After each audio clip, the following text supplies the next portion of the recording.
more. And unfortunately, in a game where every single millimeter mattered in the NFL playoffs, and you know what is on the line, a trip to the NFC Championship game, how much will that play live in your head? We've seen miscommunications with receivers before. Unfortunately, there was one in the previous game against Green Bay involving Luther Burden. But DJ Moore, Chris Collinsworth even said it when he was watching in that analysis of the call right after you heard Mike Tirico say he wasn't going to the right spot. And he's not the only one. No, I think watching it first, I was like, first of all, I was upset with the play design and call because to me, this was once the Rams were stopped in overtime, take your time getting nickel and dime situations. When I say nickel and dime, I don't mean the coverages. I mean 5 yards here, 10 yards here, maybe even go to tempo just to keep it moving. We're in overtime. Rams defense is worn down. Just take what you can get to get into field goal range. You don't need to do anything super aggressive. This isn't a Green Bay Packers situation going for the kill in the coverage that you want. This is just take care of the football above all else. That's what I was thinking the entire time. So when he's throwing it down the field, I was like, why are you? And before I could even get the thought out, the ball had been intercepted. And in my mind, the game was over at that point because two bites at the apple from Matt Stafford in overtime, that sounds like a poison pill you're swallowing. It did not look good for DJ Moore in the breakdown. The way he was running the route, what Caleb was trying to get him to do, it doesn't look good for DJ. But I can add this, and that is that I did not see DJ Moore in the locker room afterwards. Don't know why. Maybe it was an injury. Maybe he didn't want to deal with us. Maybe he'll speak today out at Hallis Hall. But that's the important part. That's the missing part right now. I don't know what DJ Moore was thinking on that. I don't know if he if he was hurt, and some of that is like it. If he was slowed by injury, of course you say he should take himself out. Coaching staff has to have some culpability for that as well. So I'm looking really forward to hearing exactly from DJ's perspective what happened. And I think it's important for us at this time to say, you can call it excuses, but we take head injuries seriously here. And when he's in the tent for 5 good minutes at least before he comes back out onto the field, I take that into consideration. This Bears team and their players deserve every benefit of the doubt from me. You can feel however you want about it. As a listener, you can say, oh, these are excuses. We know there's been tape before of, unfortunately, DJ not being on the same page with Caleb Williams. We've seen it out of other receivers. We know that the Rams secondary was biting on practically everything. Kobe Durant could have had 2 more interceptions in that game. The truth is also that when you throw 3 interceptions in a playoff game, a la Josh Allen the day before, it usually is not going to go well for you. That said, I think he thought he was throwing the ball to one place. It was not a misread of a defense as much as it was Caleb Williams thought that DJ was going one place. DJ thought he was going in another. And the Rams secondary at that point had seen enough of the Bears offense to where they knew where the ball was going.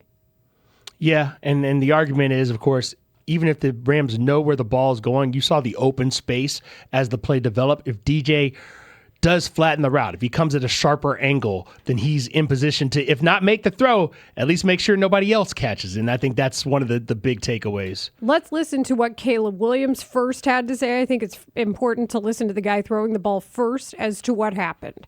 On that final throw, interception, what did you see? What did you expect to happen? Yeah, I gotta go back and watch it. Obviously, haven't seen it and don't really know.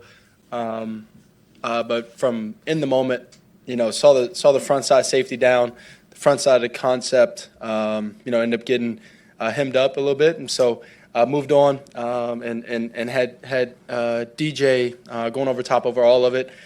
Just a miscommunication between him and I.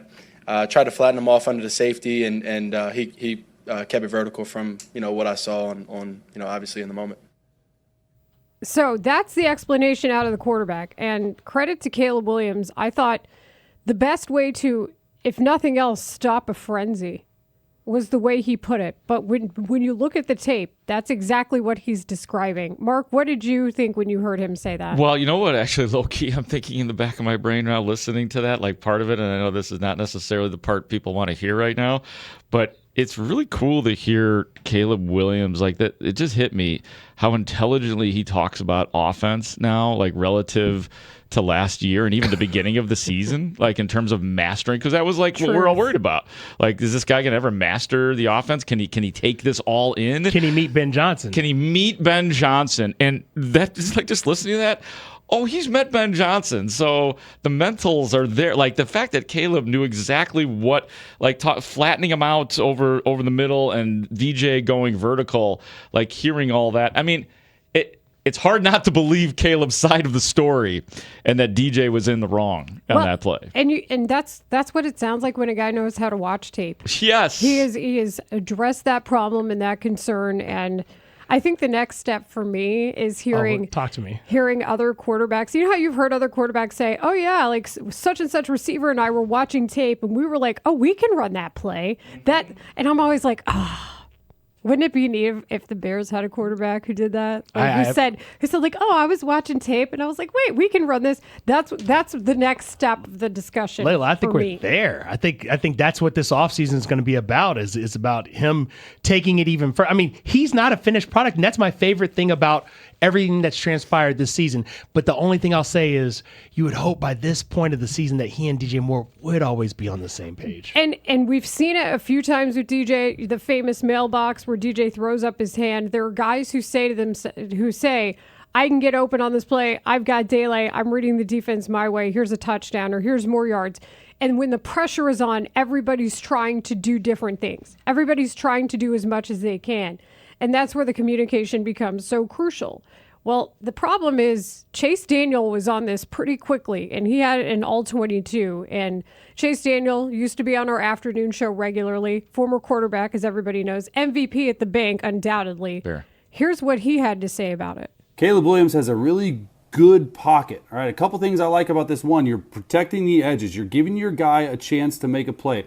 Number two, Luther Burden, run a curl route. Okay, run a flat route. They're playing man-to-man on this side of the field. Look how deep Cam Curl is away from the situation and away from everything that transpires. So they're really trying to box these two. So it's a box coverage between here. Rome Odunze is going to run at this safety and needs to go to the corner.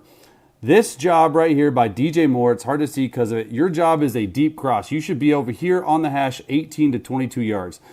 Regardless, like DJ Moore has been such a warrior, and he's come up with so many of the plays that have made this season what it is, that it's just really disconcerting that that's how it ends for this particular season. DJ Moore has had extreme highs and extreme lows with Caleb, right? I mean, that's going back to last year. Going back to last year, and maybe this is just DJ, but yeah, I mean, there is so much evidence from credible voices, and you could even watch it when you hear about this, that it's something went wrong with DJ Moore, and I'm looking forward to hearing the why from him anyway. Well, and the thing is, too, is I think a lot of receivers worth their salt are not going to say, "Oh, I thought I had him on this play. I'm going to remix this." You see it when it works, and you don't necessarily get the answer that as to why they changed a route.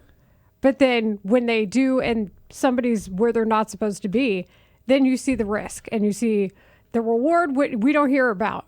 But right. we see what happens when you take the risk and it fails. What I worry about, guys, is like one possibility here is, and it's a real possibility, is that DJ Moore was the third or fourth option on that play, and he just wasn't running the route the way he was running the route, like he wasn't going to get the ball. It didn't look like he expected to get it based on when he turned his head. Yeah, I think that's true. I think my bigger concern is that might be the play you remember about DJ Moore as a Bear, because it might be his last play as a Chicago Bear. That ain't going to be the play.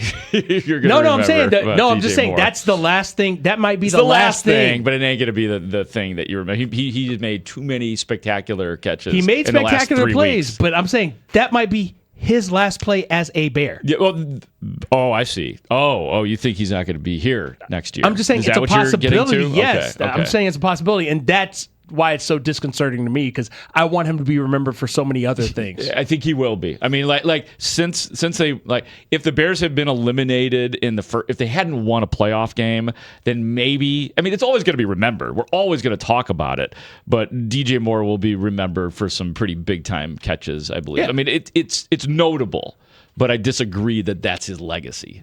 Well, that's it. As we try to figure out who's on this team and who's going where.